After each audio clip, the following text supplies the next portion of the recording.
के अंदर भीगते हुए, ये शायद हमारा तीसरी बार हो गई 50 दिन के अंदर जहां हम भीग रहे हैं, फिर भी राजस्थान के जवान के सम्मान की लड़ाई लड़ रहे हैं। मैं धन्यवाद दूंगा तमाम राजस्थान के नौजवानों का, और विशेष रूप से आज सीकर की टीम जो बड़ी संख्या के अंदर यहाँ धरना स्थल पर उपस्थित हुई, पवन जी और नंद की, इनकी पूरी टीम जो यहाँ आई है, इन सबको, मेरे पार्टी पदाधिकारियों को, सबको, नौजवानों को हृदय से आभार, धन्यवाद।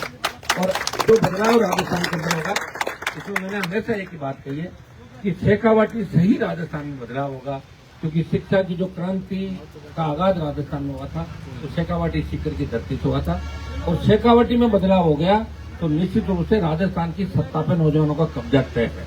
भाइयों, अपने 18 भी देखा, 23 भी देखा, जो उत्साह, उमंग, ऊर्जा शेखावाटी के अंदर देखी, वो वोट में कैसे बदले, इसके लिए हम इस बार बैठ के सारी प्लानिंग करेंगे। और ये जो लड़ाई है, ये लड़ाई एक टर्निंग पॉइंट है।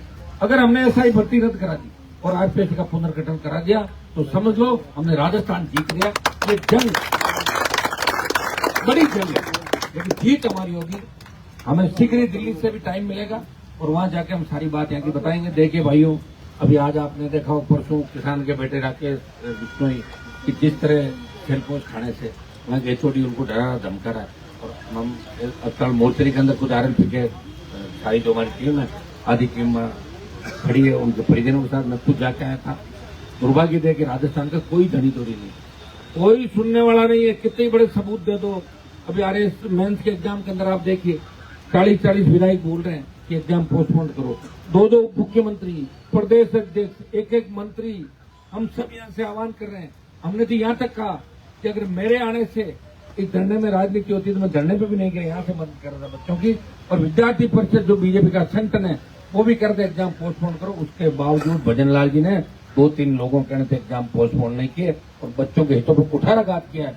मुख्यमंत्री जी, आप इतने जिद्दी मत बनो, आपके पास कोई एक्स्ट्रा विधायक नहीं है, ये तो पर्ची से आप मुख्यमंत्री बने हो, आपको जरूरत पड़ सकती है। राजस्थान का जवान किसान जब आपके खिलाफ हो जाएगा उस दिन आपको मोदी जी घर बिठा देंगे। इस बात का ध्यान रखना। ये वही मोदी जी है जो बार बार ये कहते थे कि मैं 3 बिल लाया हूँ, 3 बिल लाया हूँ, और सारे सांसदों से कह दिया किसानों के लिए अच्छे बिल हैं और अपना आप विड्रॉ कर लिए। ये वही मोदी जी है जो अग्निवीर को भी विड्रॉ करेंगे। मुझे पता है, पहलवान बेटियों के मामले के अंदर भी आपने देखा होगा, हमने लड़ाई लड़ी, तो जो भी लड़ाई हमने लड़ी उसके अंदर जीत हमारी निश्चित है। फर्स्ट ग्रेड के बच्चे जो हमारे मेष नगर के अंदर जिस तरह भीग रहे हैं, वहां बैठे हुए उन बालक बालिकाओं को जो आमरण अनशन कर रहे हैं, भूख हड़ताल कर रहे हैं, मैं उनको आह्वान करूंगा कि आप भूख हड़ताल जैसा कठोर कदम नहीं उठाएं, क्योंकि भूख हड़ताल उनके सामने की जाती है जो समझदार लोग होते हैं।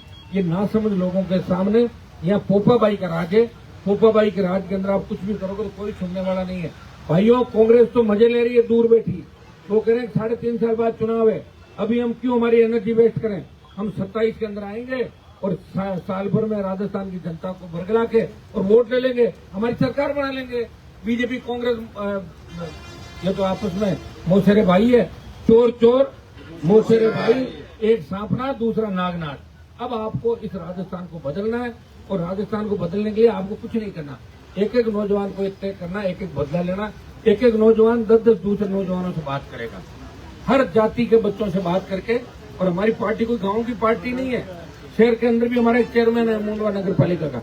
भाइयों, इस बार शहर गांव को एक कर दो, सारे नौजवान मिलकर सारी बाधाएं दूर करो, आगे बढ़ो, पंचायत चुनाव के अंदर सबक सिखा दो। मैं आपको विश्वास दिलाता हूं कि फिर न किसी बहन बेटी अबला की इज्जत राजस्थान में रुकेगी, और न ही किसी नौजवान को इस तरह किसी एचओडी से तंग आके राकेश बिश्नोई की तरह आत्महत्या करनी पड़ेगी, और न ही किसी घर में डकैती होगी, न चोरी होगी, और न ही किसी किसान को कर्जे के बोझ के तले आत्महत्या करनी पड़ेगी।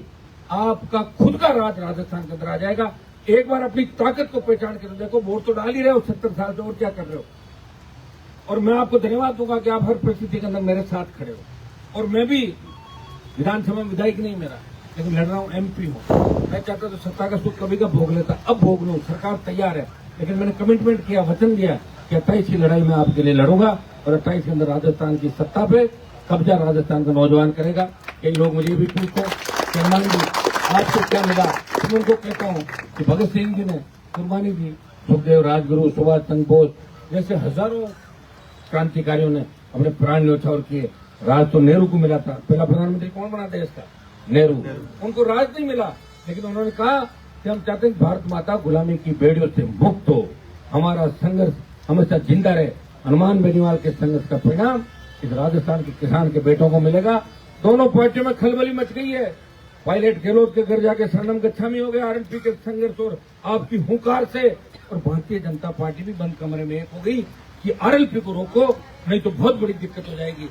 ये भाइयों तैयार हो जाओ। ये आंधी, तूफान, बरसात, गर्मी, सर्दी, ये हमारा रास्ता नहीं रोक सकते। हमने जब शाजापुर बॉर्डर पर संघर्ष किया उस समय -2 डिग्री तापमान था, और उस समय भी हम लगभग 70-72 दिन धरने पे बैठे थे, और अब आपका 47-48 डिग्री तापमान आ गया जयपुर में, तब भी हम यहाँ बैठे हैं। नागौर कलेक्ट्रेट पे -2 डिग्री तापमान में 42 दिन तक आंदोलन चला। तो हम न कोई सर्दी की परवाह करते न गर्मी की, और न हम बरसात की परवाह करते। भीगती बारिश के अंदर भी आपने बहुत से जब आप बारिश पड़ रही थी उसके अंदर भी भीगते हुए हनुमान बेनीवाल को आपने कई बार अपने लोगों के लिए लड़ते हुए देखा। और आज भी हम भीग रहे हैं, फिर भी घबरा नहीं रहे। ये बारिश तो अच्छी बात है, किसानों के लिए शुभ है। हम तो चाहते हैं जोरदार बारिश आ जाए, और जोरदार बारिश के अंदर भी हम संघर्ष करते हुए नजर आएंगे। हमारा किसान खुश होगा बारिश को देख के, और हम सरकार के अंदर संदेश देंगे कि बारिश, गर्मी, सर्दी हमारा रास्ता नहीं रोक सकती। आप सबको धन्यवाद। निश्चित रूप से हम जीतेंगे, जीत हमारी होगी। सरकार को मैं कहना चाहूंगा कि राकेश की जो डेथ हुई है, राकेश बिश्नोई की, उन एचओडी को गिरफ्तार करें, मुकदमा दर्ज करें, परिवार को नौकरी और जो भी परिजनों की मांग है जल्दी इस पर विचार करें, नहीं तो कल से पूरे राजस्थान के अंदर तेजी से आंदोलन फैलेगा और सरकार फिर भागेगी। तो समय रहते इसको संभालें। और फर्स्ट ग्रेड और आरएस के जो एग्जाम है, इसमें भी एक बार भजनलाल जी बड़ा मन रखते हुए, अपने बीजेपी के लोगों का, राजस्थान के जवानों का मान सम्मान रखते हुए, इन परीक्षा तिथियों को भी आप आगे करें। 23 की आरएस को पूरा करने के बाद ही चॉइस कराएं, ये हमारी सरकार से मांग है। धन्यवाद। जय हिंद।